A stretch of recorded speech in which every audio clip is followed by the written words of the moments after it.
यानी वहाँ पर इंडिया के अंदर इस टाइप की गुफ्तगू चल रही है और वो अपने आवाम को बेसिकली डराना चाह रहे हैं शायद जनरल आसिम मुनीर से, और उन सबको इकट्ठा करना चाह रहे हैं खौफ के तहत कि जनाब हमारा जो दुश्मन है वो डिफरेंट है और उसका हमें सामना है, तो हम सबको इत्तेहाद कायम कर लेना चाहिए, मुत्तहिद हो जाना चाहिए, क्योंकि उस साइड पे खतरनाक जर्नैल आ गया जो इस पूरे खित्ते को नुकसान पहुंचाना चाहते हैं। एक तो जिस वीडियो की आप जिक्र कर रहे हैं उस वीडियो के कुछ हिस्से हम दिखा भी देते हैं, ज़ाहिर है हम प्ले तो नहीं कर सकते उसको, लेकिन उसकी वीडियो वगैरह या ऑडियो या फिर उसकी पिक्चर्स हम प्लेस कर देंगे इसके अंदर। इस वीडियो के अंदर क्लेम यह किया गया कि जनरल आसिम मुनीर जो हैं वो बेसिकली इनके वालिद एक मदरसा चलाते थे और ये उसी मदरसे के अंदर से पढ़े हुए हैं और इसलिए ये शिद्दत पसंद है। तो बहुत सारी इन्फॉर्मेशन ऐसी है, मेरा ख्याल है वो गलत है और पाकिस्तान के अंदर भी गलत कोट हो रही है और इंडिया के अंदर भी गलत कोट हो रही है। तो मैंने सोचा कि इसमें से कुछ चीज़ें जो मेरे नॉलेज में हैं और वो मैं पेश कर देता हूँ। अच्छा, ये जो इन्फॉर्मेशन है ये मेरी ज़ाती इन्फॉर्मेशन है, ठीक है, मेरी ज़ाती तहकीक है और ये गलत भी हो सकती है क्योंकि मुझे ज़ाहिर है किसी जगह से ना तो बताया गया है ना ही मुझे कन्फर्म करने का मौका मिला है, लेकिन जो मेरे पास इन्फॉर्मेशन है वो मैं चाहता हूँ कि इस में पेश की जाए। और फिर कौन सा ऐसा मरहला था जिसके बाद ये पता चला कि जनरल आसिम मुनीर एक डिफरेंट आदमी है और इतना डिफरेंट आदमी है कि MI6 ने भी इनके बारे में एक रिपोर्ट बना ली, फिर इंडिया ने भी इनके ऊपर रिपोर्टिंग शुरू की हुई है और इसके अलावा अमेरिका जो है ना वो भी उसने भी इसके ऊपर प्रॉपर इनके ऊपर रिसर्च करके कुछ फाइंडिंग्स उन्होंने भी अपने पास रखी हैं और पाकिस्तानी कौम जो है उसके लिए भी वो बहुत सारी चीज़ें हम इस वीडियो में लोगों के सामने रखेंगे। एक तो ये जो सैयद आसिम मुनीर साहब हैं इनका ताल्लुक रावलपिंडी के साथ है, लेकिन जो इनके बुजुर्ग हैं ये 1947 में इंडिया से हिजरत करके इंडियन पंजाब से हिजरत करके यहाँ रावलपिंडी आए थे और कुछ लोगों का ख्याल ये है कि इनके वालिद का ताल्लुक जलंधर के साथ था, तो इनकी जो लैंग्वेज है वो जलंधरी पंजाबी है। तो ओरिजिन जो है इनका इंडिया से माइग्रेट करके ये पाकिस्तान आए और पाकिस्तान आने के बाद रावलपिंडी के अंदर यहाँ पे मुकीम रहे, यहाँ पे रहायश पजीर रहे और यहाँ पे डेरी हसन आबाद है, एक पुराना इलाका है। अगर आप जाएँ और रावलपिंडी की तरफ आ जाए, सदर की तरफ जाएँ तो वहाँ पे ये डेरी हसन आबाद का इलाका आता है, तो वहाँ पे ये लोग रहते थे और अभी भी इनके वहीं पे घर है। इनके जो वालिद हैं वो उनका नाम सैयद सरवर मनीर है और सैयद सरवर मनीर साहब जो थे वो प्रिंसिपल थे FG technical high school Lalkurti के, तारकाबाद भी उसको कहते हैं, उनके प्रिंसिपल थे वो। एक तो उनका किसी मदरसे के साथ ताल्लुक नहीं, ना वो मदरसा चला रहे थे ना वो मदरसे के अंदर पढ़ाते थे, लेकिन वो इंतहा दर्जे के दीनदार आदमी थे, बल्कि पूरा ख़ानदान ही दीनदार है और बहुत हम्बल और मुनकसरुल मजाज जिसको कहते हैं, आजिज़ी वाला और दीनदार, यानी 5 वक्त नमाजी जो होते हैं ना जी, जो 5 वक्त नमाज पढ़ते हैं, पूरा ख़ानदान ही 5 वक्त नमाजी था। ये बात दुरुस्त है। और फेडरल गवर्नमेंट के स्कूल में प्रिंसिपल थे वो वहाँ पे basically FG technical high school है। हाँ जी, फेडरल गवर्नमेंट का टेक्निकल वो हाई स्कूल था, उसके ये प्रिंसिपल थे और दीनदार वो थे, वो मैं तस्लीम करता हूँ। और यही वजह है कि इनके जो सारे भाई हैं वो भी दीनदार हैं। मसलन इनके एक भाई है सैयद कासिम मुनीर, वो भी हाफ़िज़ कुरान है और इनके जो वालिद थे वो चाहते थे इनके बच्चे हाफ़िज़ कुरान बने। इनके दूसरे भाई हैं सैयद हाशिम मुनीर, वो भी कुरान मजीद हिफ्ज़ करते रहे हैं और वो भी एक मदरसे के अंदर पढ़ते रहे। और जो मदरसा है वो बेसिकली हाफ़िज़ खलील अहमद साहब होते थे या रावलपिंडी के अंदर, उनका इंतकाल हो चुका है। उन्होंने एक मदरसा बनाया था जहाँ पे वो बच्चों को कुरान मजीद हिफ्ज़ करवाते थे और उनकी एक अकेडमी है, अल खलील कुरान एक कॉम्प्लेक्स है। ये वहाँ ये अगर आप कॉलेज रोड पर जाएँ तो वहाँ पर ये एक कॉम्प्लेक्स है, बहुत बड़ा कॉम्प्लेक्स है और वहाँ पर आज भी बहुत सारे तालिब इल्म जो है कुरान हिफ्ज़ करते हैं। वहाँ पर हाफ़िज़ साहब के एक साहबज़ादे हैं, मेरा ख्याल है गालिबन उनका नाम नसीम खलील है, वो उस कॉम्प्लेक्स को चला रहे हैं और वो भी हाफ़िज़ साहब बड़े शानदार आदमी थे और रावलपिंडी के अंदर उनका बहुत ज़्यादा एहतराम था। आज भी अगर आप जाएँ और हाफ़िज़ खलील साहब का पिंडी के अंदर नाम लें तो लोग उनका बड़े एहतराम के साथ जिक्र करेंगे और बाकायदा हाथ चूम के ना, अपने उंगलियाँ चूम के, आंखों को लगा के कहेंगे कि हाफ़िज़ साहब हमारे उस्ताद थे और हमने उनसे पढ़ा। तो रावलपिंडी के अंदर बहुत सारे ऐसे लोग हैं जिन्होंने हाफ़िज़ साहब से कुरान मजीद सीखा या उनके मदरसे या उनके कुरान कॉम्प्लेक्स के अंदर स्टूडेंट रहे। तो बहुत ही नोटेबल आदमी है, बहुत ज़्यादा शानदार इंसान और उनके सैकड़ों की तादाद में स्टूडेंट हैं, तालिब इल्म हैं जो आज भी हाफ़िज़ साहब के लिए दिन रात दुआएं करते हैं।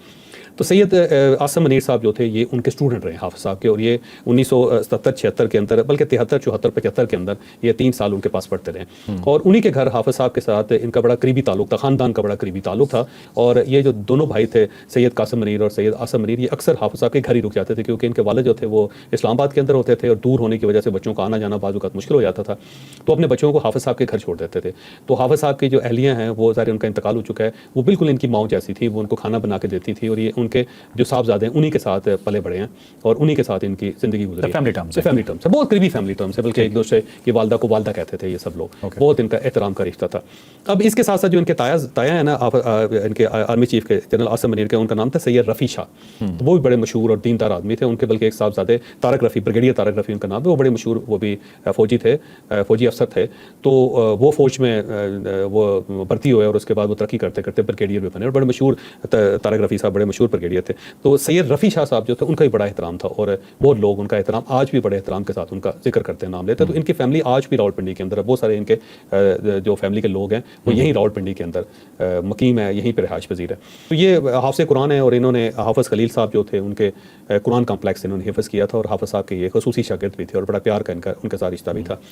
फिर उसके बाद ये फ़ौज में भर्ती हो गए और फिर तरक्की करते करते ये बहुत आगे चले गए। लेकिन इनका कमाल ये है कि वो हाफ़िज़ खलील साहब की फैमिली के साथ आज भी इनके तल्लुकात बहुत अच्छे, उन्होंने हमेशा अपने उस्ताद को याद रखा है बड़े एहतराम के साथ और उनके साथ आज भी इनके ख़ानदानी टर्म्स हैं और एक दूसरे को बहुत अच्छी तरह पहचानते हैं, एक दूसरे के साथ बल्कि दुख सुख के एक दूसरे के साथी हैं। ठीक है। और कुछ अर्से पहले बल्कि हमने अपना एक वीलॉग भी किया था कि जब आज़म स्वाति साहब ने डिक्लेयर किया था ना जी कि मैंने रब्ता किया था जनरल आसिम मुनीर साहब से उनके उस्ताद के ज़रिए, तो उस वक्त हमने कहा था उस्ताद तो उनके मरहूम हो चुके हैं, वो दुनिया से रुखसत हो चुके हैं, उनका नाम हाफ़िज़ खलील है। उनके साहबजादे नसीम खलील साहब के जरिए किया था, लेकिन नसीम खलील साहब ने उसी दिन मुझे फ़ोन करके कहा था, मेरा उनके साथ कोई रब्ता नहीं था। नसीम खलील साहब मेरे पास कोई नंबर भी नहीं था उनका। उन्होंने खुद ही मुझसे रब्ता करके उन्होंने कहा जी खबर गलत है, मेरा आज़म स्वाति साहब के साथ कभी कोई ताल्लुक नहीं हुआ। अलबत्ता ये है कि वो क्योंकि पार्लियामेंट हाउस के अंदर शायद उनकी मुलाजमत है उनकी आवाज़ नसीम साहब की, तो शायद वहाँ पे आज़म स्वाति साहब की कहीं उनके साथ मुलाकात हुई हुई क्योंकि वहाँ पे जुमा भी पढ़ाते हैं वो। लेकिन उन्होंने खुद ने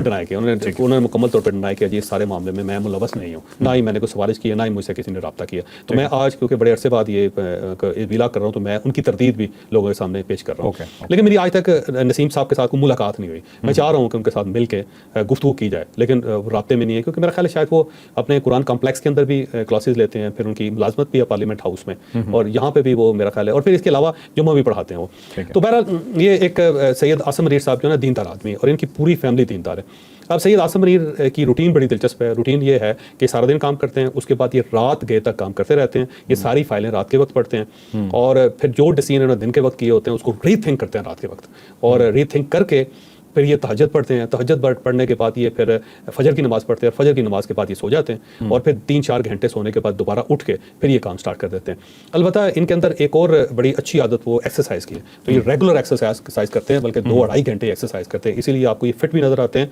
और अपनी उम्र से बहुत छोटे नज़र आते हैं। आप देखेंगे ना तो ये आपको कतन महसूस नहीं होता कि ये 4 स्टार जनरल हैं और ये आर्मी चीफ हैं, क्योंकि अपनी एज से छोटे लगते हैं और फिट आपको बड़ा देखिए फिटनेस बहुत है और बुनियादी पूरे जिस्म के अंदर आपको देखेंगे कि किसी जगह फैट नहीं है इनके, और ये उस एक्सरसाइज की वजह से रेगुलर 2-2.5 घंटे ये एक्सरसाइज करते हैं और जिस दिन ये एक्सरसाइज ना करें उस दिन इनका दिन अच्छा नहीं गुजरता। तो दिन के वक्त ही एक्सरसाइज भी करते हैं और फिर सारा दिन चल बहुत ज़्यादा काम करते हैं, फिर रात तक ये काम करते हैं और उसके बाद थोड़ी सी ब्रेक लेके एक्सरसाइज करके फिर ये दोबारा काम स्टार्ट कर देते हैं। तो ये बहुत ज़्यादा वर्कोलिक हैं, बहुत ज़्यादा काम करते हैं। इसमें ये पाकिस्तान की हिस्ट्री के पहले आर्मी चीफ हैं, पाकिस्तान की हिस्ट्री के पहले आर्मी चीफ हैं जो DGMI रहे और जो DGISI रहे। तो जब ये इंटेलिजेंस के अंदर काम करते हैं, जो इंडियन मीडिया इस पर प्रोपेगेंडा कर रहा है वो भी ये कर रहा है कि ये क्योंकि DGMI रहे हैं और DGISI रहे हैं तो ये बड़े लीथल हैं, बड़े खतरनाक आदमी हैं क्योंकि ये इंटेलिजेंस को भी समझते हैं। तो ये बात बड़ी हद तक दुरुस्त है कि एक आदमी जो इंटेलिजेंस को समझता हो, जिसके सारे लोगों के की शक्लें और उनकी बैकग्राउंड उनके सामने हो, तो वो ज़्यादा बेहतर तरीके से फैसले कर सकता है। क्योंकि पहले ये होता था कि जो आर्मी चीफ होता था उसकी आंखें और कान होते थे MI और साथ साथ ISI, तो जो उनको रिपोर्ट किया जाता था तो हमेशा फिर आर्मी चीफ के पास और कोई ऑप्शन नहीं होता था कि उसको वेरीफाई कर सके, क्योंकि अल्टीमेटली जो वेरीफाई करनी ISI से करवाएंगे आप या MI से आप करवाएंगे तो ज़ाहिर है जो वो कह देंगे फिर आपको यकीन करना पड़ता है। तो इनका एज ये है कि क्योंकि MI के अंदर काम कर चुके हैं, ISI के अंदर काम कर चुके हैं और इस वक्त जितनी लॉट इस वक्त मौजूद है उन सबको अच्छी तरह समझते हैं। इनको ये पता है कि पाकिस्तान तहरीक इंसाफ की कमजोरियाँ कौन कौन सी हैं, पाकिस्तान मुस्लिम लीग नून की कमजोरियाँ क्या हैं, पाकिस्तान मुस्लिम लीग नून की क्वालिटीज़ क्या हैं, पाकिस्तान पीपल्स पार्टी कहाँ लैक करती है, पाकिस्तान पीपल्स पार्टी के अंदर खूबियाँ क्या हैं, और इसके अलावा बाकी जो बिजनेसमैन है, जो बिजनेसमैन कम्युनिटी है, जो ब्यूरोक्रेट्स हैं, क्योंकि इस सब की रिपोर्ट से होती है वो ISI और MI से गुजर के आगे पहुँचती हैं और ये इनकी प्रमोशन ही इन दोनों इदारों की वजह से होती है। तो ये तमाम लोगों को पर्सनली जानते हैं इस लिहाज से, क्योंकि ज़ाहिर उन इदारों के अंदर काम करते रहे। फिर इन्होंने ज़ाहिर ग्लोबली काम किया हुआ है बहुत, और जब DGISI होता है पूरी दुनिया से रिपोर्ट्स आती हैं उस अहदेदार के पास, उस DG के पास, तो पूरी दुनिया का एनवायरनमेंट, पूरी दुनिया की पॉलिटिक्स, पूरी दुनिया की सफारतकारी क्योंकि उनके हाथ से गुजरती है तो वो उनके अपना IQ लेवल बहुत डेवलप हो जाता है। तो ये एक ऐसे आर्मी चीफ हैं जो DGMI रहे हैं, DGISI रहे हैं, ये बात दुरुस्त है और इस वजह से ये ज़्यादा खतरनाक है अमेरिका के लिए और बाकी मुल्कों के लिए, क्योंकि इनके पास इंफॉर्मेशन ज़्यादा है जो दूसरे आर्मी चीफ्स के पास इंफॉर्मेशन नहीं होती। अब यहाँ पर एक सवाल ये पैदा होता है कि कब दुनिया को पता चला कि जनरल आसिम मुनीर एक डिफरेंट आदमी है। ये 16 जनवरी 2024 को पता चला। अब ये 16 जनवरी 2024 को क्या हुआ था, आपको याद होगा कि ईरान की तरफ से पाकिस्तान के ऊपर मिसाइल अटैक हुए थे। जब मिसाइल अटैक हुए तो ईरान का पूरी दुनिया के अंदर एक गलबा, इसमें कोई शक नहीं कि ईरान को रगड़ा लग रहा है पिछले 45 सालों से आपके सामने, और अमेरिकन से बड़ा टाइट किया हुआ है उनको और उनके ऊपर इक्तसादी पाबंदियां भी हैं। लेकिन ईरान ने इन इक्तसादी पाबंदियों के बावजूद बड़ी तरक्की की है। आप अगर ईरान के अंदर जाके देखेंगे तो आप हैरान ही रह जाएंगे, उनका इंफ्रास्ट्रक्चर, इतनी पुअर इकॉनमी के बावजूद किस तरह अपना मुल्क चला रहे हैं। फिर उनकी फ़ौज, फिर उनके जो पासदारान हैं वो 15 लाख पासदारान हैं उनके,